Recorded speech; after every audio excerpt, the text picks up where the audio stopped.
Bueno, bienvenidos a esta nueva entrega de Medicina y Algo Más Podcast.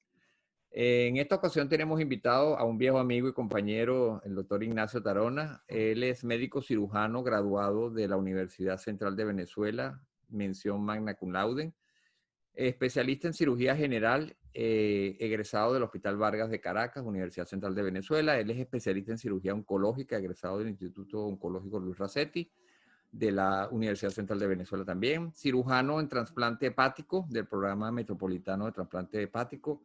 Él es fellow en cirugía mínimamente invasiva de colon y recto del Hospital de Le Moynet, Universidad de Torino, Italia, adjunto del Servicio de Vías Digestivas de Sarcoma y Melanoma del Instituto Oncológico Luis Racetti, coordinador de la sección de tumores de vías digestivas del posgrado de ese mismo hospital, y actualmente se desempeña como médico adjunto de urgencias del MD Anderson Cancer Center International de Madrid, y además es médico adjunto de urgencias del Hospital Central de la Defensa Gómez Ulla de Madrid. Oye, bienvenido, Ignacio. Muchísimas gracias, Alejandro. Gracias por la invitación. De verdad que es un placer estar con ustedes y apoyarlo en esta tarea que están haciendo. Bueno, el tema que nos corresponde, y como la gente debe sospechar ya por la especialidad de Ignacio, es el cáncer colorectal. Como yo le había dicho en avanzada, este es un tema bien interesante, y la primera pregunta que le vamos a hacer a Ignacio, porque la idea es desmitificar ciertas cosas y ratificar por ciertos conceptos que son verdades. Pero, ¿qué es el cáncer colorectal y cuán frecuente es, Ignacio? Bueno, lo primero que hay que ver cuando se habla de palabra cáncer es la alteración de la célula, independientemente del sitio donde esté en el organismo.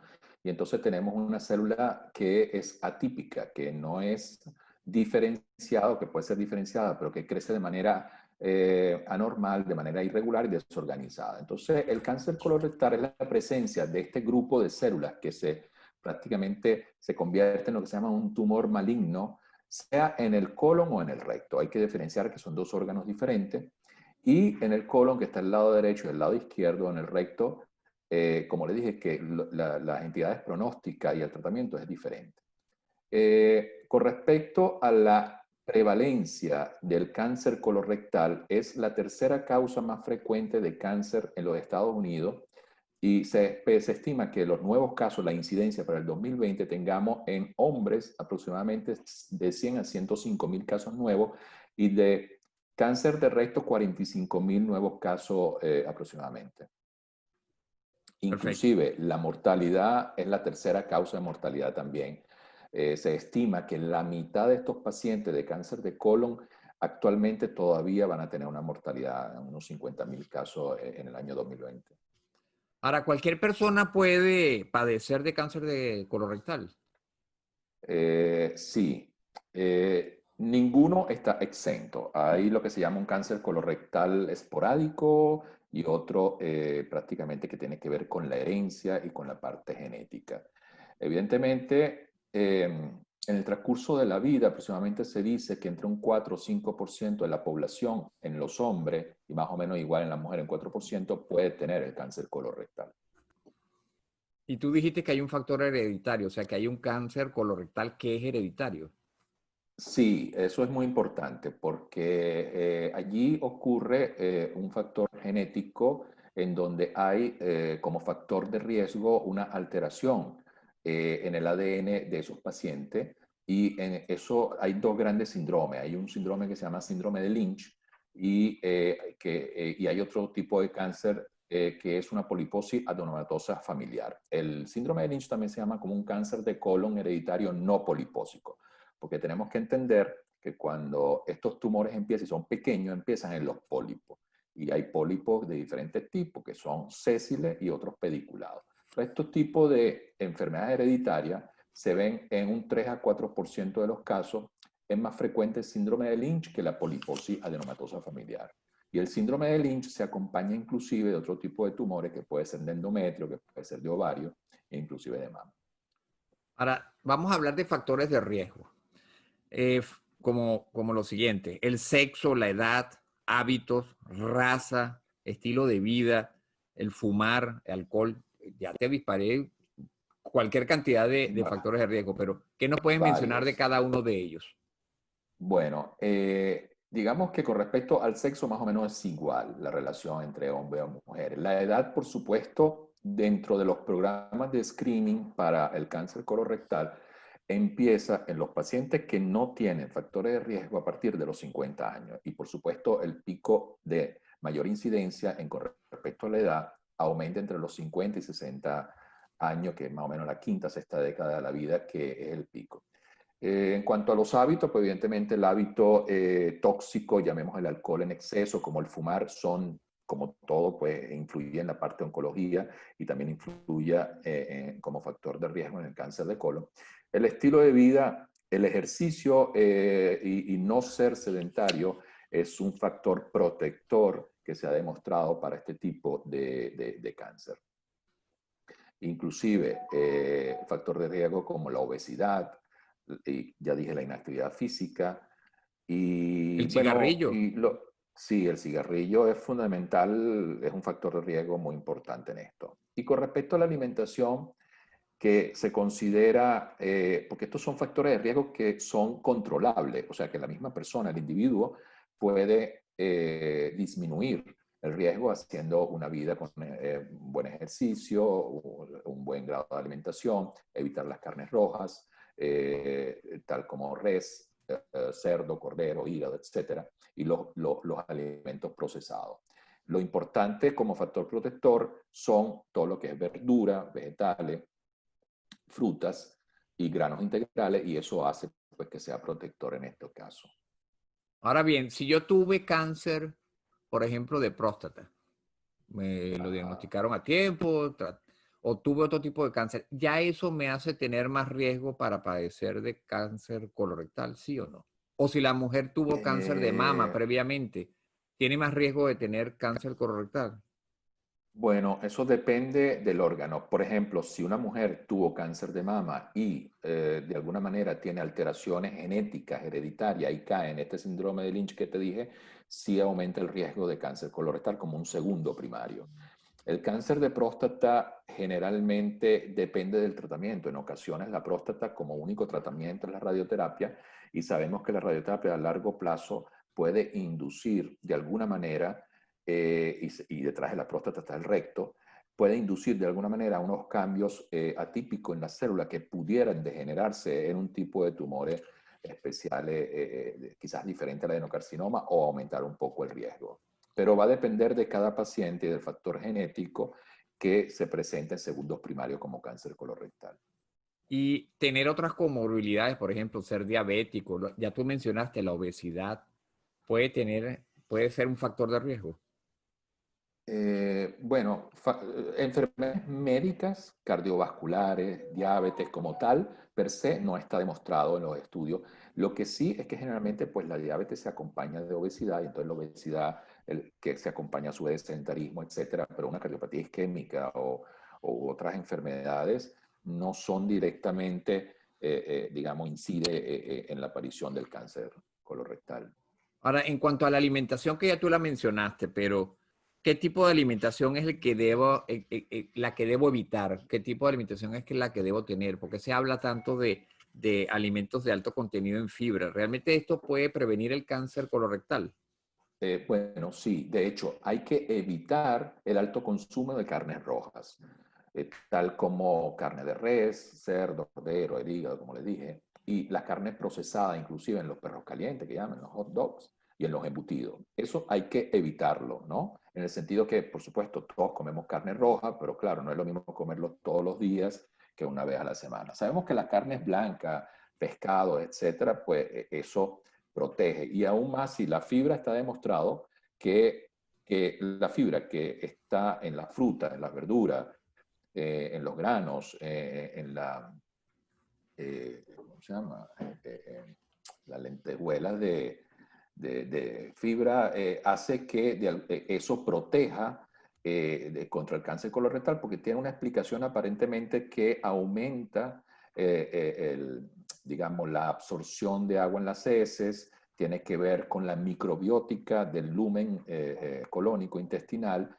Y acuérdate que al final esto, cuando uno habla de cáncer colorectal, empiezan en los adenomas y los adenomas empiezan como enfermedades que tienen relación con inflamaciones. Entonces, si nosotros mantenemos un intestino, un colon inflamado, porque hay sustancias que producen la inflamación, colitis crónica, que muchas veces no lo sabe el paciente, puede de alguna manera degenerar junto con un factor genético en estos cambios atípicos de las células.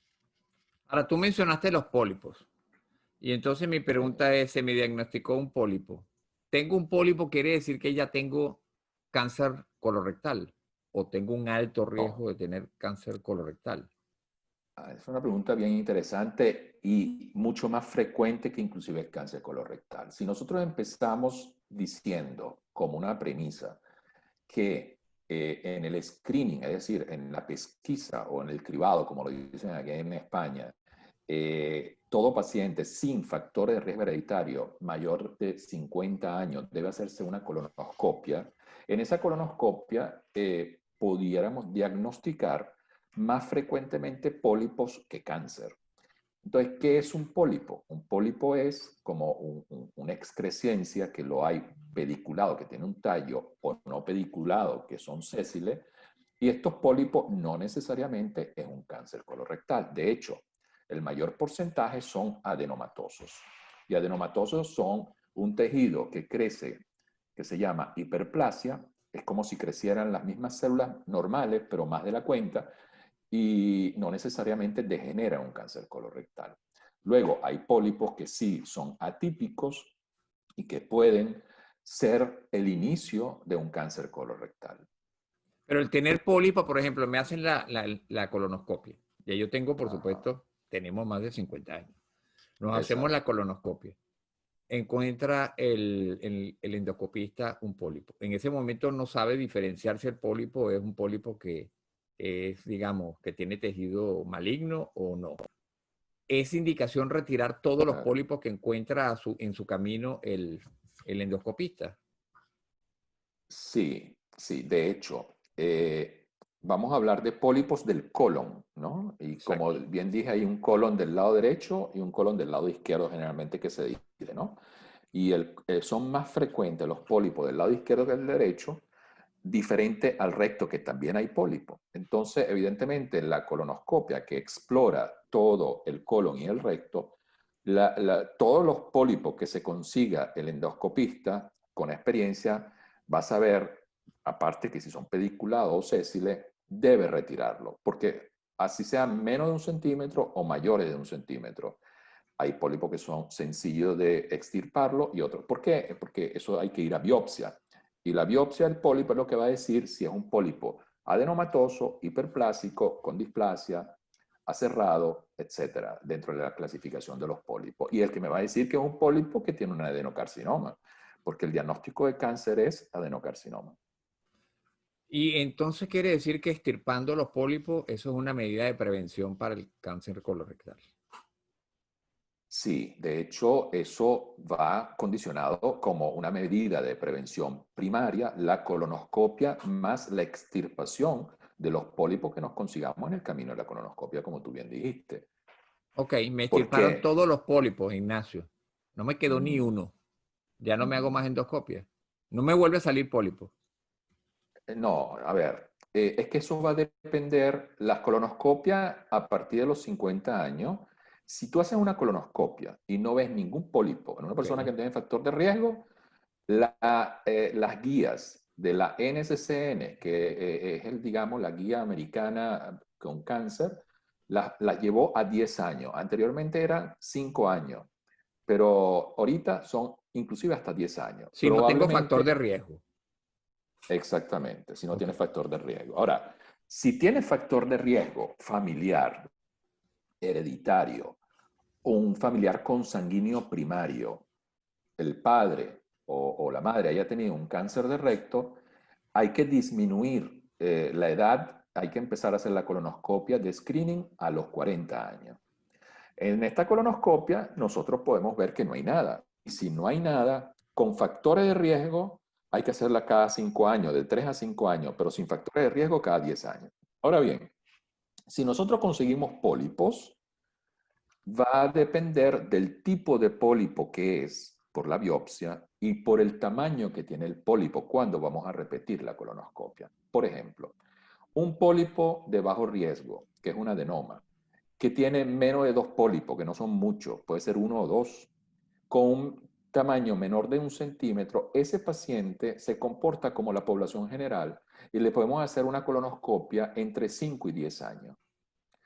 Pero si nosotros conseguimos un paciente de alto riesgo, o sea, los pacientes los clasificamos bajo riesgo y alto riesgo según los pólipos que hay. Esos son los bajos riesgos, que no haya displasia, etc. Pero si nosotros vemos un paciente de alto riesgo que tiene más de 2 pólipos, mayor de 1 centímetro, y en vez de ser adenoma puro o hiperplasia, es lo que se llama un adenoma tubulovelloso o velloso por histología, que son precursores de cáncer de colon, ese paciente sí hay que repetir la colonoscopia, inclusive hay centros que lo hacen anualmente, pero las guías de la NSC hablan de hacerlo cada 3 años. Y por supuesto, a pesar de que no tenga pólipo en la próxima de los 3 años, se lo tienes que volver a hacer a los 3 años, porque estos pacientes tienen alto riesgo de generar pólipos. Y todo esto es preventivo para ir adelante al diagnóstico de cáncer de colon. Ahora, una afección que es frecuente, intestino irritable, ¿se Ajá. constituye un factor de riesgo para cáncer colorectal? Eh, no, como tal, no. El intestino irritable, que es bastante frecuente, que tiene que ver con factores de ansiedad psicológica, es un trastorno funcional. Es un trastorno que alterna constipación, estreñimiento con diarrea, etcétera, pero no está considerado como tal, como factor de riesgo per se en cáncer de colon. ¿Y la enfermedad inflamatoria intestinal, colitis ulcerosa? Eso sí es diferente. Eso sí ha demostrado que en la retrocolitis ulcerosa, como la enfermedad de Crohn, sí esto aumenta el riesgo de cáncer colorectal. Inclusive entre 5 y 10 veces más, dependiendo del grado de displasia que se tenga en la retrocolitis ulcerosa o en el Crohn. Las enfermedades inflamatorias, de hecho, son un factor de riesgo que los pacientes deben seguir haciéndose colonoscopia, inclusive muchos de ellos anuales o antes de los 3 años. Y eso es igual, perdón, Ignacio, en mujeres y hombres. O sea, Sí, la edad en la cual se debe comenzar a hacer la sí, colonoscopia. sí, sí. El sexo aquí no cambia, lo que cambia es el factor de riesgo que tenga, consanguíneo o hereditario, como le dije antes, que se demuestre una poliposia adenomatosa familiar, por ejemplo. Hay la poliposia adenomatosa familiar, que hay un trastorno genético hereditario, en el pólipo tú puedes conseguir más de 100 en el colon tú puedes conseguir más de 100 pólipos. Y eso es una indicación, como no los puedes quitar todos, es una indicación ya de colectomía total en esos pacientes. ¿Por qué? Porque esos pólipos invariablemente en algún momento de la historia natural del paciente va a terminar en un cáncer de colon. En la poliposia adenomatosa familiar es una indicación de quitarle todo el colon. Ok. Mira, y como ya hablamos de toda esta primera parte, ¿cuáles serían las medidas de prevención para el cáncer colorectal? Resumiendo, o sea, está... A ver, en primer lugar, son las que pueden modificarse y son atribuibles a los hábitos de la persona. Hacer ejercicio, una dieta saludable. La dieta mediterránea, por ejemplo, se considera una de las mejores dietas saludables. ¿Por qué? Porque la dieta mediterránea es alta en verdura, en frutas, en legumbres, en fibras. La avena, por ejemplo, las hojuelas de avena, una cosa tan sencillo, eso es fibra que es recomendable para este tipo de cosas. Entonces, y disminuir la carne roja, aumentar las carnes blancas en el pescado, en el pollo, etcétera, ¿no? Eso, evitar el tabaquismo, el alcohol excesivo, esto es atribuible a la persona. Luego tenemos la prevención genética. Eh, Se dice que los descendientes de personas con diagnóstico de síndrome de Lynch deben ser estudiados genéticamente e inclusive las poliposis adenomatosas, porque eso es, hay una herencia autosómica dominante allí, y por lo general pues se transmite, y los hijos de la madre con síndrome de Lynch lo pueden tener, un 50%. Entonces tienen que estudiarse precozmente. Entonces eso es una prevención primaria. Y por supuesto, pues, que la prevención más importante de campo o como a grosso de población sigue siendo la colonoscopia. Sin embargo, hay unos test, por ejemplo, de la sangre oculta en heces, que hay centros que lo hacen como pesquisa en una población en masa. El problema es que eso tiene unos falsos positivos. Porque, por ejemplo, el paciente con hemorroide puede tener un sangre oculta en heces y producto un hemorroide, ¿no? De todas maneras, el que se haga una sangre oculta en heces y positiva, la prueba de guayaco, pues el siguiente paso es la colonoscopia. Entonces, la colonoscopia sigue siendo el pilar fundamental en la prevención del cáncer de colon para diagnosticarlo precozmente o estos pólipos, como se dijo. Y la colonoscopia es, porque se habla mucho, hay mucho mito alrededor de la colonoscopia, una herramienta diagnóstica que tiene riesgo. Me han dicho que eso realmente causa dolor, es molesto, la preparación es muy engorrosa. ¿Qué hay de verdad en todo eso? Bueno, a ver, la colonoscopia depende del factor del paciente como tal. Por supuesto, las colonoscopias se hacen en centro con el paciente sedado. El paciente no va a sentir dolor porque es sedado con un anestesiólogo que lo seda y lo monitoriza con el digestivo, el gastroenterólogo que hace la colonoscopia. Son más mitos que realidades. El porcentaje de complicación de una colonoscopia es muy bajo, es menos del 1% en la literatura mundial. Inclusive, hasta en los centros donde hace menos colonoscopia que debería ser. ¿Y cuál es la complicación más frecuente de la colonoscopia? Una perforación. Pero ¿cuándo ocurre la perforación? Cuando se hacen resecciones de pólipos. Porque en la resección de pólipos se hace con una asa diatérmica. Y si el pólipo es muy grande y el gastroenterólogo reseca con la asa diatérmica por debajo de la mucosa, pues evidentemente lo puede perforar. El calor que produce la asa diatérmica. Ahora bien, una colonoscopia, una persona que no tiene ningún procedimiento terapéutico receptivo, el porcentaje de complicación es muy infrecuente. Yo diría que la colonoscopia hoy en día es un procedimiento seguro y viable y perfectamente se hace todos los días. Ahora, tenemos una colonoscopia que se llama virtual. Una colonoscopia virtual que se hace con programas de tomografía y esos son los pacientes inclusive o que tienen contraindicación, por ejemplo, un paciente muy obeso, de mayor edad o con patología cardiovascular, etcétera, que en un momento dado pues tiene un sangramiento, una rectorragia. Y claro, el problema de la colonoscopia virtual es que no puedes hacer biopsia. La colonoscopia virtual hubo en los años, en la primera década del 2000, que se hizo, pero no es, digamos, la tendencia. La tendencia es usar el tubo para hacer la colonoscopia como debe hacerse. ¿Y existe algún medicamento que yo pueda tomar que pueda ayudar a la prevención del cáncer? Te lo digo porque hoy en día la información está, tú te metes en Google y ahí está la información. Y entonces, doctor Claro. Tarona, yo leí que yo me tomo mi aspirinita diaria y ahí dice en Google, doctor Google dice que eso me previene. ¿Debo seguir haciendo eso, Claro. doctor Tarona? Bueno, esa es una pregunta que hay que buscar los estudios. Y los estudios, aparentemente de prevención, de corte, etcétera, con respecto al tema de la aspirina, que en dosis de 81 miligramos a 100 miligramos, pues aparentemente hay un grupo de personas que disminuye el riesgo a largo plazo. Pero en la práctica diaria eso no ocurre.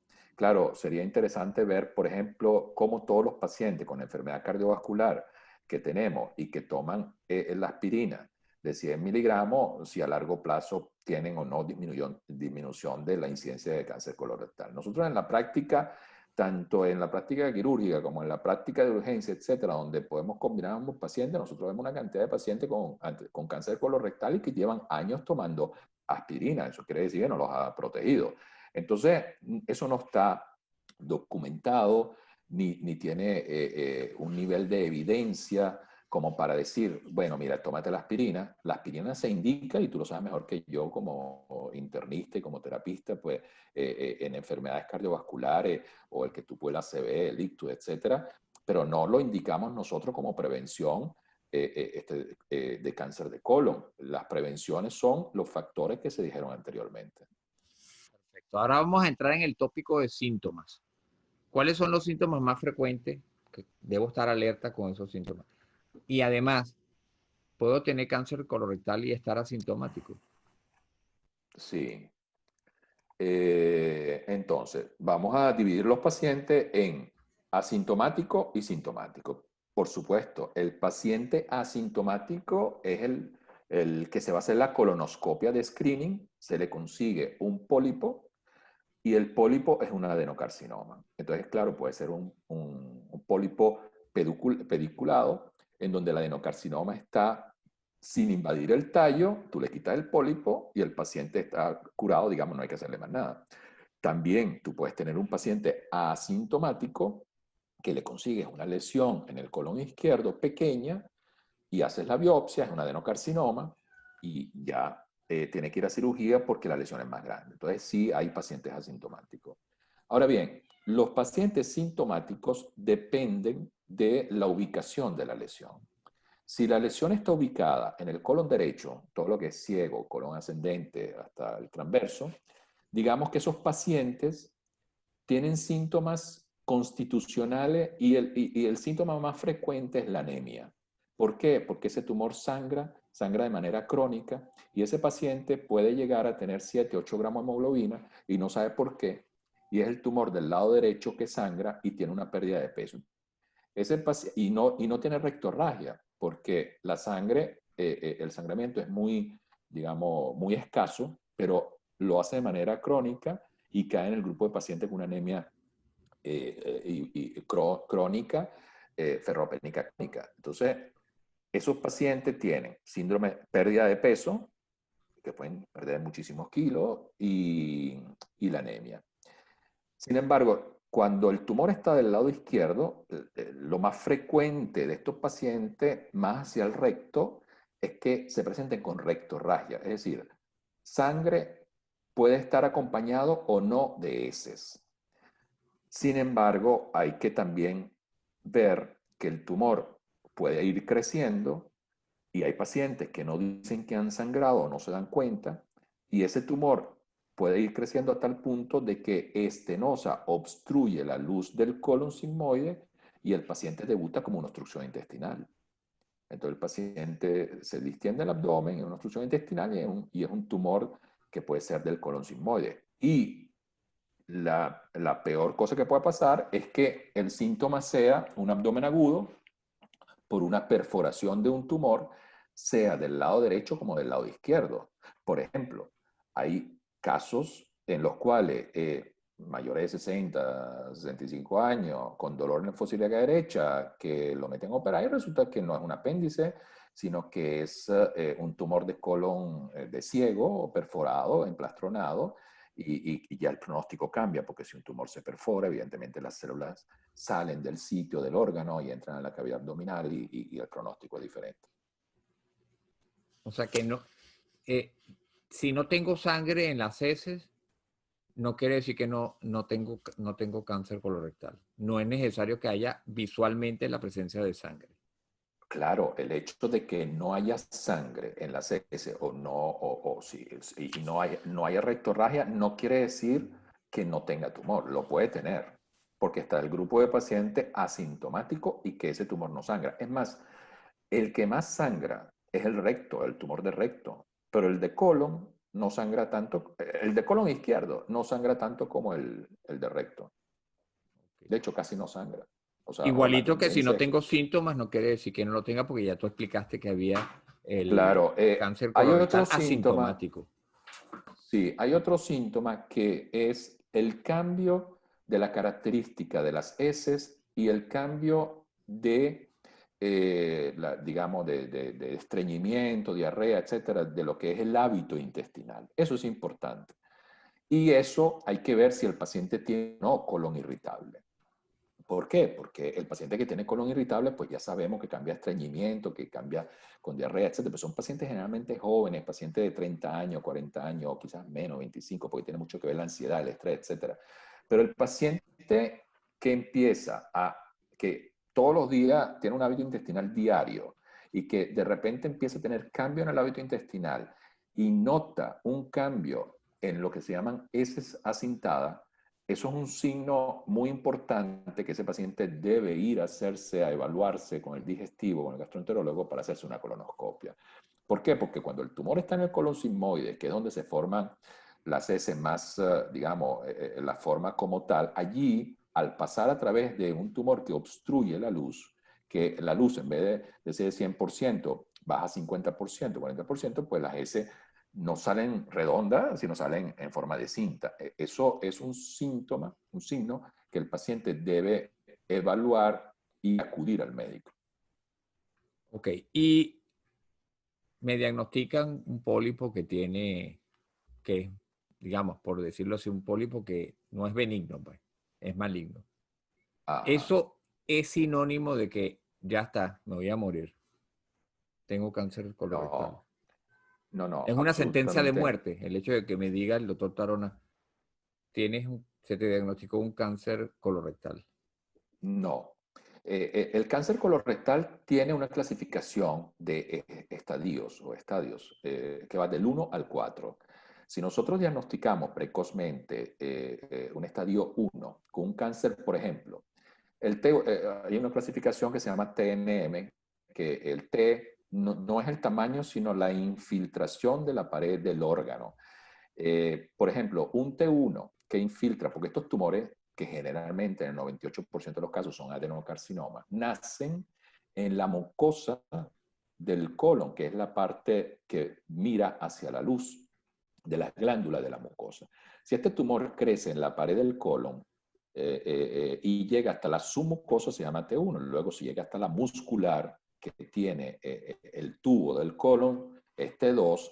Si llega hasta la serosa, es T3. Y si lo perfora y pasa, es T4. En la medida que esto se hace más profundo, el pronóstico es peor. Pero si nosotros diagnosticamos a un paciente con un T1, un T2, y después lo otro es que cuando las células tumorales llegan a la submucosa, lo que está por debajo de la mucosa, ahí hay una red linfática muy rica en donde las células tumorales se meten dentro de los vasos linfáticos y eso va a los ganglios que son, que irrigan, digamos, que acompañan los vasos sanguíneos del colon. Entonces, claro, si hay metástasis de célula a los ganglios, pues ya es diferente, pero si no hay, el pronóstico es mejor. Pero la pregunta tuya es que cuando hacemos un diagnóstico de cáncer de colon no es igual a muerte, absolutamente. Hoy en día, con los avances que hay quirúrgicos y de quimioterapia, de inmunoterapia, de anticuerpos monoclonales, etcétera, pues la supervivencia, las curvas de supervivencia han mejorado mucho a 3, 5, inclusive a 10 años. Por ejemplo, un estadio 1 tiene 90% de supervivencia, es decir, de 100 pacientes se mueren 10 solamente a 10 años, 90 están vivos. Ok, y ¿dónde más frecuentemente me hace metástasis el cáncer de colon? Y puede ser posible que la persona debute con síntomas relacionados a la metástasis y no tenga ningún síntoma digestivo. Eso puede ser. Sí. De hecho, el cáncer de colorectal, el sitio más frecuente que hace metástasis es el hígado. Y sí puede haber pacientes que debutan, de hecho se dice que el 30% aproximadamente de pacientes debutan sin tener síntomas con metástasis en el hígado. Y por supuesto, ya el pronóstico es diferente y entonces cuando el paciente debuta con enfermedad hepática más el tumor primario en el hígado, en el colon, perdón, digamos que esto es como si fuera otra entidad diferente, porque aquí se llaman metástasis sincrónica. A diferencia que si la metástasis aparece después que tú operaste el tumor primario, se llama metacrónica. Pero sí puede ocurrir que debuten así. Casi un 30% de los pacientes debutan así. Perfecto. Bueno, Ignacio, se nos venció el tiempo, pero ya sabes que estás invitado para la semana que viene porque vamos a seguir hablando de cáncer colorectal. Nos falta bastante de qué hablar, inclusive de tratamiento, de insistir en la parte de diagnóstico. Hay muchos otros tópicos de los cuales vamos a hablar la semana que viene. Y bueno, nada, lo que quiero es agradecerte tu presencia aquí en Medicina y Algo Más Podcast. Un placer reencontrarnos aquí en este espacio. Y bueno, ya sabes que estás invitado para la semana que viene para finalizar la segunda parte de cáncer colorectal. El placer es mío, Alejandro. Gracias por la invitación. De verdad que me agrada mucho tu iniciativa en este trabajo y te deseo mucho éxito y cuenta conmigo la próxima semana. Nos vemos. Saludos. Gracias.